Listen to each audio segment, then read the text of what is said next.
Alright guys, so we went to Illinois about a month ago, and it was a different experience for us because obviously all field hunting a lot of Canadas, super fun time.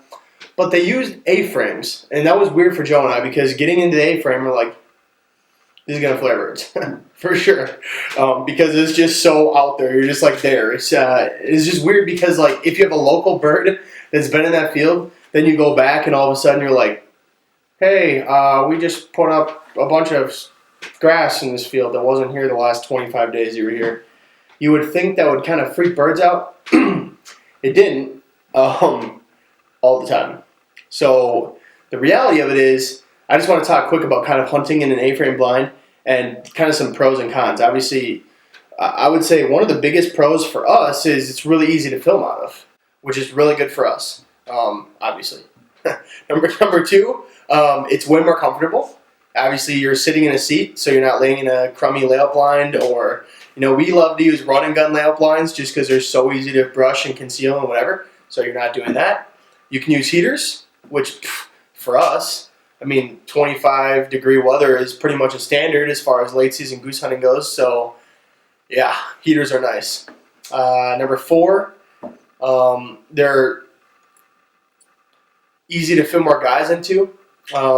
And I say that slowly because you get too many guys in there, it can get weird. So there's some pros. Some cons, it's obviously pretty visible from the sky or the road or anything. Pretty much. Number two, you gotta brush the crap out of them. That probably takes forever if you don't already have them brushed. And the tough part about that is that if you hunt different types of fields in different scenarios, brushing that blind, a freaking nightmare. Legit, you thought brushing a layout blind was bad? Whew, have fun. So another con is going to be the assembly of it, because you got to kind of take it down, roll it up, put it away every single time you use it, especially if you're going to be hauling it in a scenario where you don't have luxury of just kind of throwing it in the bed of something or in a huge enclosed trailer. So taking it down, putting it back together, you can expect extra time doing that, especially if you're brushing it. Get there a couple hours early, because putting it together, then if your buddy's bringing one and you're putting that together, then you're going to be brushing those blinds. Long time. You're going to love that long time for sure. Other than that though, guys, they're pretty awesome. And I think it's a really good way. Tangle Free has panel blinds. Some other companies have panel blinds.